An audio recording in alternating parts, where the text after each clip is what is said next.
무엇보다도 열심으로 서로 사랑할지니 사랑은 모든 허다한 죄를 덮느니라. 사랑의 하나님, 하루의 삶을 살아갈 때 미움과 시기와 질투가 아닌 사랑으로 살아가게 하여 주시옵소서. 열심을 다해 사랑하라고 하였사오니 건성건성 대충대충이 아니라 정말 주님의 주신 사랑으로 진실로 사랑하는 마음으로 살아갈 수 있도록 도와주시옵소서. 분쟁하고 다투는 것이 아니라 참고 견디며 남의 허물을 가려줄 수 있는 은혜를 더하여 주시옵시고 하나님이 원하시는 삶을 살 수 있도록 인도하여 주시옵소서. 감사드리며 예수님의 이름으로 기도드렸습니다. 아멘. 다 같이 사도신경으로 신앙 고백 드리겠습니다. 전능하사 천지를 만드신 하나님 아버지를 내가 믿사오며 그 외아들 우리 주 예수 그리스도를 믿사오니 이는 성령으로 잉태하사 동정녀 마리아에게 나시고 본디오 빌라도에게 고난을 받으사 십자가에 못 박혀 죽으시고 장사한 지 사흘 만에 죽은 자 가운데서 다시 살아나시며 하늘에 오르사 전능하신 하나님 우편에 앉아 계시다가 저리로서 산자와 죽은 자를 심판하러 오시리라. 성령을 믿사오며 거룩한 공회와 성도가 서로 교통하는 것과 죄를 사하여 주시는 것과 몸이 다시 사는 것과 영원히 사는 것을 믿사옵나이다. 아멘. 오늘 우리에게 주신 하나님의 말씀은 잠언 11장 11절 12절 13절 말씀입니다. 잠언 11장 12, 13절입니다. 구약성경 912페이지입니다.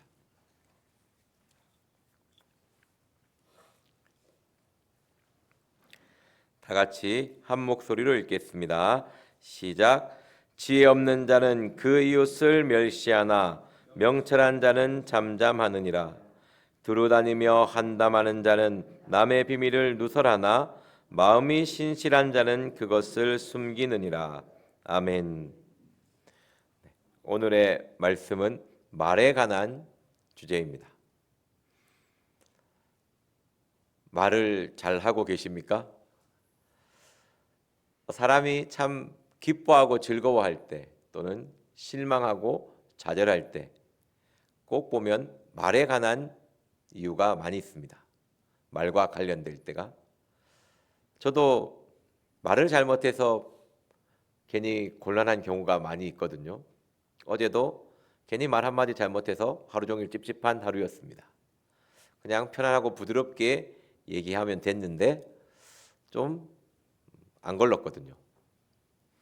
그렇다고 너무 막 심하고 욕하고 이런 말 아니었습니다. 그냥 사소한 이제 좀 상대편은 나한테 잘 배려해 줬는데 저는 그걸 그렇게 못 느낀 거죠. 그래서 또 말을 실수했구나. 그렇게 한 하루였습니다. 참 말에 따라 마음이 많이 이렇게 요동이 많이 되지 않습니까? 괜히 이런 말을 왜 해가지고 하루 종일 그냥 부끄럽고 내 스스로 또는 말을 좀 잘한 게 있으면 굉장히 뿌듯하고 또 말에 따라 큰 어려움을 당하기도 하고 말에 따라 더 좋은 복을 받기도 합니다. 어떻게 보면 하나님이 천지를 창조할 때 말씀으로 창조하지 않았습니까? 우리는 하나님의 형상과 모양으로 지음받았기 때문에 우리의 삶은 말과 정말 깊은 연관이 있습니다. 말에 따라 삶이 좌지우지하지 않습니까? 그죠? 이스라엘 민족도 그냥 참고 견디면 되는데 원망하고 불평하다가 망합니다. 다른 거 안 했어요. 우상 숭배에서 망했다 이렇게 표현하지 않습니다. 원망하고 불평해서 망했다라고 표현하죠. 그죠? 말에 따라 흥하고 망하는 것이 결정되는 것이 인생입니다. 그래서 말이 너무나 중요합니다. 오늘 12절 말씀 같이 읽겠습니다. 시작.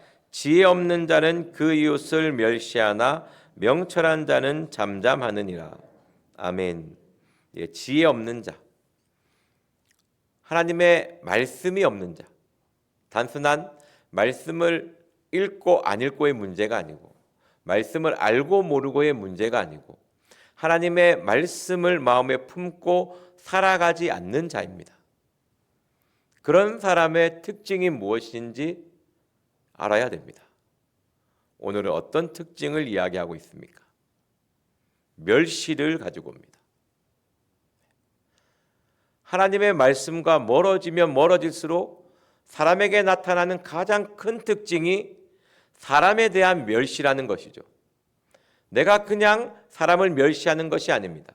내가 자라온 환경이 안 좋아서 배운 게 못돼 처먹은 것밖에 없어가지고 남을 멸시하는 게 아니고 잠언이 이야기하는 근본적인 이유는 하나님의 말씀을 품고 있지 않기 때문에 사람에 대한 멸시가 나온다고 이야기합니다. 근데 이 사람에 대한 멸시는 사람에 대한 멸시만으로 끝나지 않습니다. 잠언 17장 5절에 가난한 자를 조롱하는 자는 이를 지으신 주를 멸시함이라고 이야기합니다. 사람에 대한 멸시가 하나님에 대한 멸시로 마무리된다는 것이죠. 하나님을 향한 미움으로 나타난다는 것입니다.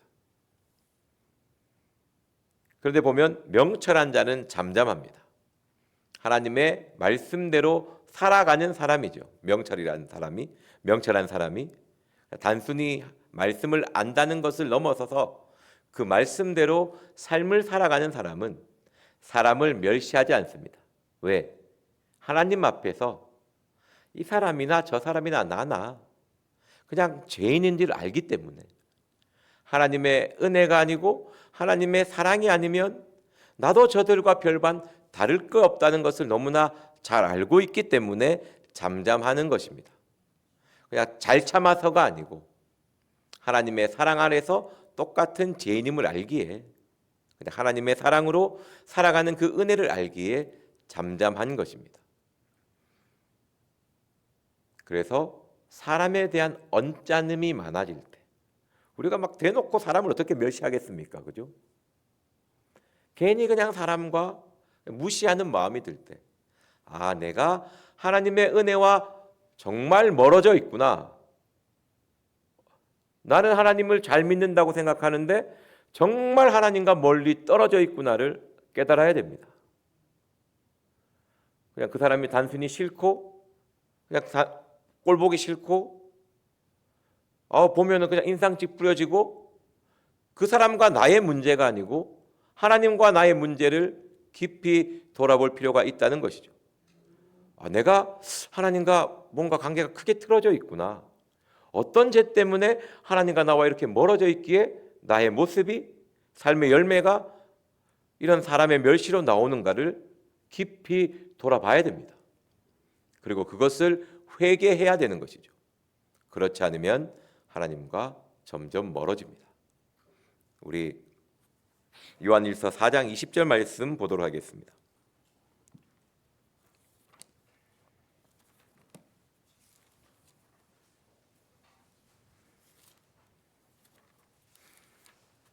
요한일서 4장 20절입니다. 구약성경 392페이지, 신약성경 392페이지입니다. 요한일서 4장 20절입니다.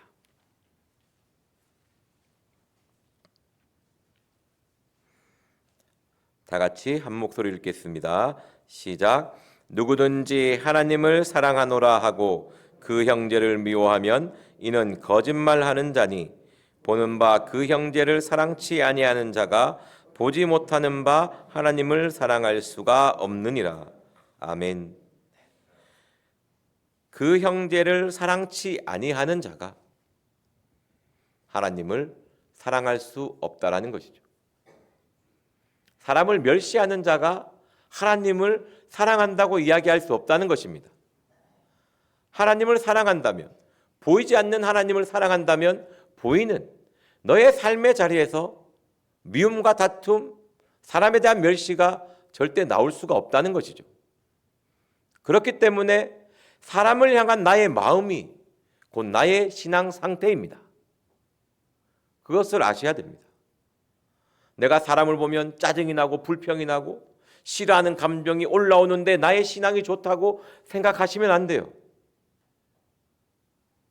그 사람의 보고 내 마음이 어떠한지에 따라 나와 하나님과의 관계를 알 수가 있습니다. 신앙은 국률함이라는 게 있거든요. 그 사람이 나에게 꼴보기 싫어하는 행동들, 하나님 말씀에겐 전혀 맞지 않는 행동들을 볼 때 정죄가 아니라 불상과 국률함이 나오는 것이 신앙입니다. 이것이 예수 그리스도가 우리를 향한 마음이지 않습니까? 하나님 아버지가 우리를 보는 마음이지 않습니까? 불쌍하고 국률해서 자신의 아들을 이 땅에 보내신 하나님의 사랑을 생각하십시오. 그런 사람들을 볼 때는 신앙이 바르다면, 하나님 관계가 바르다면 불쌍하고 국률하는 마음이 먼저 나와야 되는 것입니다. 저 인간 와 저래. 진짜 꼴 보기 싫네. 내 마음에 그런 게 들어있다는 것이죠. 어떤 말을 하냐에 따라 우리의 신앙을 알 수 있는 것입니다. 다시 본문으로 돌아가겠습니다.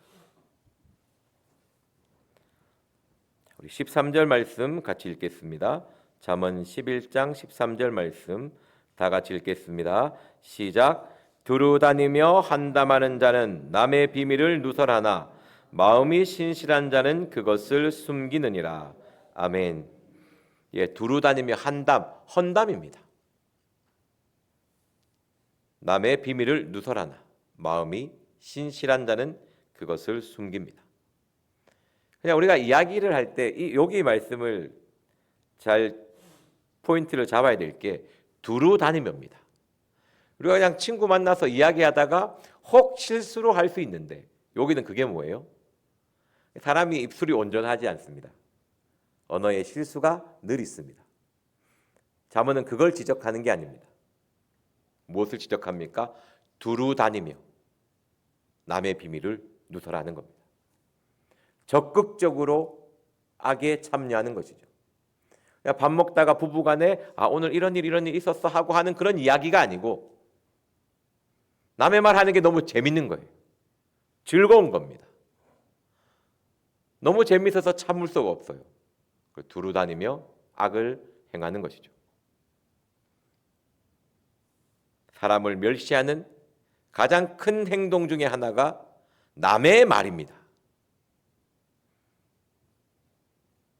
사람을 멸시할 때 나오는 가장 큰 행동의 모습이 남의 말을 하는 겁니다. 그 사람의 비밀을 이야기하고 그 사람의 약점을 이야기하고 그 사람의 안 좋은 점을 이야기하는 것이 사람을 멸시하는 것이고 그 행동이 주님을 볼 때는 자기를 멸시하는 것이죠. 그래서 언어는요, 방향성입니다. 내가 하나님 앞에 바로 서 있느냐를 알 수 있는 것이 내 입술의 말이라는 것이죠. 내가 이 사람한테 꼭 이런 말 하자. 너만 알고 있어라. 너에게만 하는 이야기다. 전 교인이 다 알고 있어요. 저에게 들어오면 거의 끝이라고 생각하시면 됩니다. 그렇게 적극적으로 혹시 죄를 짓고 있지는 않습니까? 이게 놀랍게 재밌습니다. 오죽하면 잠언 18장 8절에 별식과 같다. 너무나 맛있다. 너무나 재밌다. 하나님과 멀어지면 멀어질수록 이게 더 재밌습니다. 그러니까 하나님과 가까워져 있으면요, 그래도 늘 새벽 예배 드리고 기도하고 그래도 되면 내가 좀 실수했구나 이런 마음 괜찮습니다. 그죠? 근데 이게 아무렇지도 않게 하면 이거는 정말 하나님 보실 때 심각합니다. 신앙이 정말 뒤틀려져 있어요. 회개와 정말 멀어진 삶을 살고 있다는 것입니다. 두루 다니며 한다는 뭐예요? 자기가 짓는 죄의 부끄러움을 모른다는 거예요. 우리가 남의 말 하다가 들어오면 참잖아요. 어이구, 또 저 사람이 들을까 봐. 내 이미지도 관리해야 되고. 근데 이건 뭐예요? 너무 재밌는 거예요. 너무 즐거운 겁니다. 이렇게 됐을 때 정말 하나님과의 관계가 깨어져 있다는 것을 기억하십시오. 잠언 9장 말씀 보도록 하겠습니다. 창세기 9장 말씀 보도록 하겠습니다. 창세기 9장 18절입니다.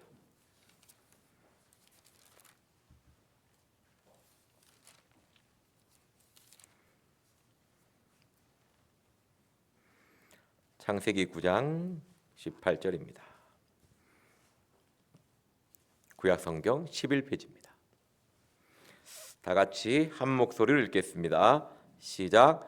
방주에서 나온 노아의 아들들은 셈과 함과 야벳이며 함은 가나안의 아비라. 아멘. 여기서 말씀에 참 성경에 독특한 표현이 있습니다. 이런 표현이 별로 없거든요. 함은 가나안의 아비라고 되어 있습니다. 보통 눈의 아들 여호수아, 여분나의 아들 갈렙 이렇게 아버지의 이름이 먼저 나오고 아들이 나오거든요. 근데 이렇게 가나안의 아비 함이라고 표현한 경우는 거의 없습니다. 근데 보면 가나안이 저주를 받습니다. 함의 한 어떤 행동 때문에 가나안이 저주를 받아요. 함이 가나안의 아버지거든요. 근데 재밌는 거는요, 함에게 4명의 아들이 있습니다. 근데 이 3명의 아들은 저주를 안 받는데 이 가나안은 저주를 받아요. 함의 재성이 가나안에게 그대로 넘어가는 것이죠. 가나안이 그 함의 행동을 보고 따라하는 겁니다. 자녀들에게, 그러니까 다른 3명의 자녀는 그 죄악을 봐도 물들지 않고 회개하며 그냥 해결해 버립니다. 근데 회개치 않으면 그 죄를 따라가는 것이죠. 이 가나안은요, 놀랍게 가나안 땅에 족속을 꾸립니다. 보면 가나안 땅에 살아가는 민족들이 이 가나안의 자녀들이에요. 10장 이 잠언 10장 그 15절 보면 나오거든요. 가나안은 장자 시돈과 헷을 낳고 여부스 족속과 아모리 족속과 기르가스 족속과 히위 족속과 보면 다 가나안 땅에 살아가는 족속이거든요. 근데 하나님은 이 족속들을 진멸시킵니다. 그죠? 그럼 무슨 죄 때문이라는 것이죠. 무슨 죄 때문에 하나님이 이렇게 싫어해서 이들을 진멸시키냐는 겁니다. 함이 도대체 무엇을 했기에? 어떤 죄입니까? 우리 한번 보도록 하겠습니다. 창세기 9장 20절에 노아가 농업을 시작합니다. 포도나무를 심었는데 그냥 포도주가 나왔어요. 만들었는지 모르겠지만 나왔습니다. 포도주를 마시고 취했어요. 근데 어디서 취했어요? 장막 안에서. 그냥 쉽게 얘기하면 집안에서 술 먹다가 그냥 누운 거예요. 괜찮잖아요, 그죠? 이때 율법이 있어가지고 술 취하지 말라 이런 말씀도 없었으니까요, 그죠? 그런데 그 모습을 함이 봅니다. 노아가 길바닥에서 이랬으면 문제가 있지만 함이 그걸 보고 두 형제에게 쪼르륵 가서 이야기를 하는 거예요. 남의 말입니다. 아버지의 허물을 들추는 거죠. 이 재성이 하나님이 너무 싫어하는 겁니다. 그래서 가나안은 저주를 받습니다. 또 가나안을 딱 찍어서 저주를 받았다는 것이 아니고 그 재성이, 함의 재성이 가나안으로 이어졌다는 것입니다. 앞에서도 이야기했지만 함에게는 4명의 아들이 있습니다. 3명은 그 재성을 보고 자기가 해결을 했든지 따라가지 않았지만 함은 그 재성을 쫓았다는 것이죠. 그런데 우리가 여기를 보면요, 23절 말씀 보겠습니다. 셈과 야벳이 옷을 취하여 자기들의 어깨를 메고 뒷걸음쳐 들어가 그 아비의 하체를 덮었으며 그들이 이 얼굴을 돌이키고 그 아비의 하체를 보지 않았더라. 셈과 야벳은 뭐예요? 덮어줍니다. 사랑은 허물을 덮어주는 겁니다. 미움, 시기, 질투, 분쟁은 뭐예요? 허물을 들춰내는 거예요. 남의 말은 허물을 들춰내는 겁니다. 명철한 자는 잠잠하다고 말씀했지 않습니까? 가려주는 거예요. 그래서 야벳과 셈은 노아의 축복을 받습니다. 우리가 어떤 말을 하에 따라 우리의 삶의 축복과 저주가 나누어져 있는 거예요. 그래서 남의 말을 한다는 것은 내가 저주 아래에 있다는 것입니다. 그래서 깨달아야 되는 거예요. 내가 저주 아래에 있으면서 복을 받기를 원하지는 복이 안 오지 않습니까? 그죠? 우리는 축복의 자리에 있어야 됩니다. 그리고 축복을 이야기해야 되죠. 나의 삶과 행동은 저주 아래에 있으면서 복을 달라 하니 하나님 복을 줄 수 있습니까? 내가 그 저주의 자리를 떠나야죠. 축복의 자리에 있어야죠. 허물을 가려주는 자리에 있어야 되지 않습니까? 나의 삶은 여기에 머물러 있으면서 복을 달라고 하니 하나님 복을 줄 수 있어요. 주지요. 그 자리를 떠나십시오. 남의 말 하지 마십시오. 허물을 가려주는 것이 사랑입니다.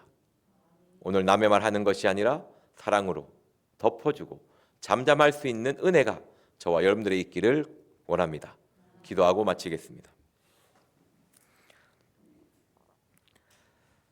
사랑의 하나님, 남의 말 할 때가 많이 있습니다. 주님, 불쌍히 여겨 주시옵시고 주님의 십자가의 사랑을 다시 한번 기억하게 하여 주시옵시고 내가 남을 말하고 비방하고 정죄할 때 내가 하나님과 멀리 떨어져 있다는 것을 기억하게 하여 주시옵시고 저주의 자리에 있는 것이 아니라 축복의 자리로 옮길 수 있는 지혜를 주시옵소서. 주님의 십자가의 사랑을 믿고 의지합니다.